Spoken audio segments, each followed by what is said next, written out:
Let's just take a gander into his mental well-being in this interview. Play the clip. States is using its military to secure our interests unapologetically in our hemisphere. We're a superpower, and under President Trump, we are going to conduct ourselves as a superpower. It is absurd that we would allow a nation in our own backyard to become the supplier of resources to our adversaries, but not to us, to hoard weapons from our adversaries, to be able to be positioned as an asset against the United States rather than on behalf of the United States. Sovereign countries shouldn't be able to do what they want to do.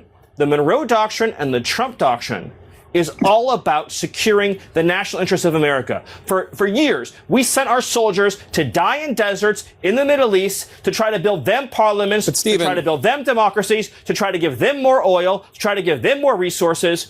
The future of the free world, Jake, depends on America being able to assert ourselves and our interests without apology. This whole period that happened after World War II, where the West began apologizing and groveling and begging I don't even and engaging know, these honestly, vast what you're talking about right schemes. now. What I'm talking about, Jake, is the idea. And by the way, you do. I know you love doing that smarmy thing, Jake. And I was hoping to be better than that this time. I asked you about if there should be an election. Exactly. I asked you if there would be an election in Venezuela. That's what I asked. I said, why was the president so quick to dismiss Machado? You answered that question. And then I said, the objective, Jake, is security and stability for the people of Venezuela. With our help and leadership, that country will become more prosperous than it has ever been in its whole history. Venezuelans, but the woman running Venezuela right now is part of the Maduro regime.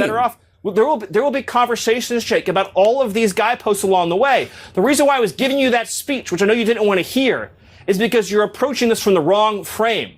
This neoliberal frame that the United States' job is to go around the world and demanding immediate elections be held everywhere, immediately, all the time, right away, to create these vacuums. That's not what I think, but you invaded the country. We went into the country and we seized the leader of Venezuela. Damn straight we did. And I'm saying, we're not going to let. So is the U.S. going to have new elections? Jake, is that we're not going to let Tim Pot communist dictators send rapists into our country, send drugs into our country, send weapons into our country. Okay. And we're not going to let a country fall into the hands of our adversaries.